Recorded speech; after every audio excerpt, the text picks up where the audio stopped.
What's up, everybody? This is Fun. Today is Tuesday, January 17th, 2012, and you're watching the Fun Show.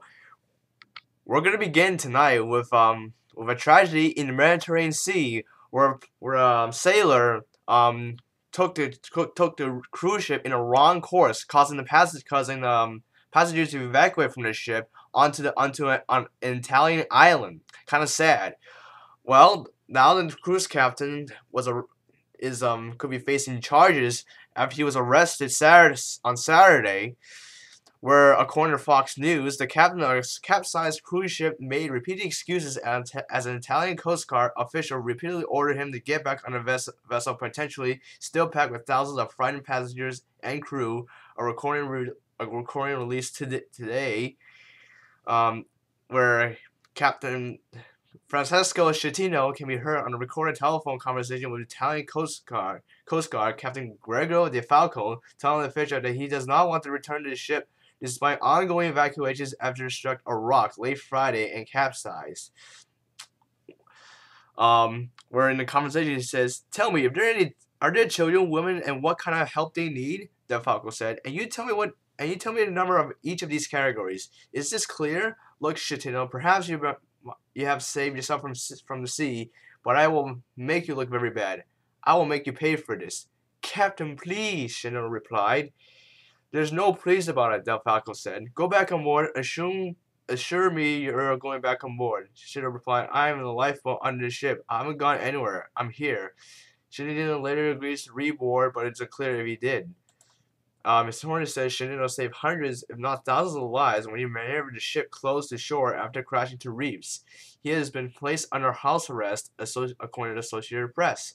Shinino has been jailed for investigation of manslaughter, abandoning ship, and causing a shipwreck, and could face up to 12 years in prison on the abandoning ship charge alone.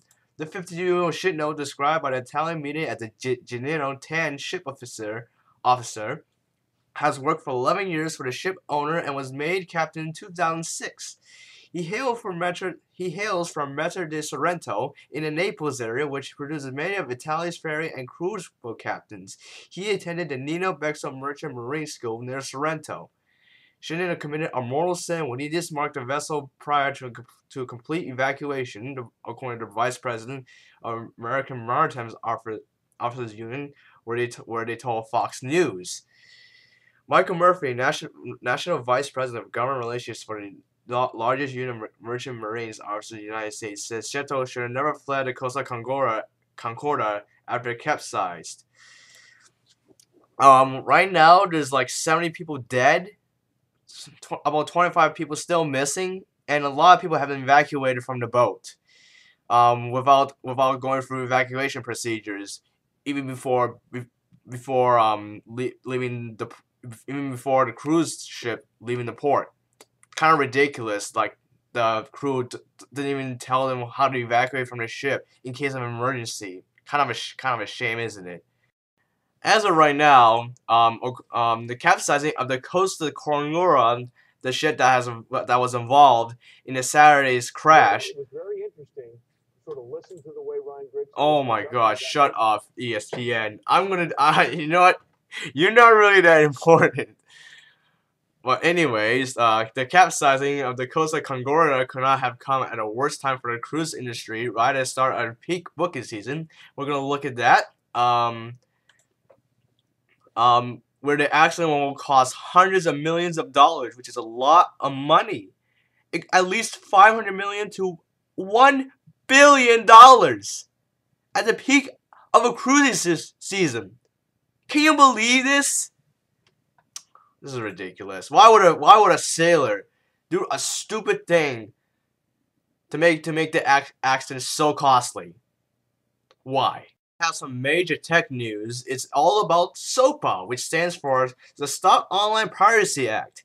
According to returners, the anti-piracy legislation has been a top priority for entertainment companies, publishers, pharmaceutical firms, and others who say it's critical to curbing online piracy. Internet companies rigorously oppose the bills, arguing they would undermine innovation and free speech rights and compromise the functioning of the internet. The debate escalated over the weekend when White House officials raised concerns that the legislation could make businesses on the internet vulnerable to litigation and harm legal activity and free speech, where Representative Lamar Smith, chairman of the House Judiciary Committee, said the proposed Stop Online Piracy Act was needed to protect American businesses from intellectual property theft, and that the legislation will move forward.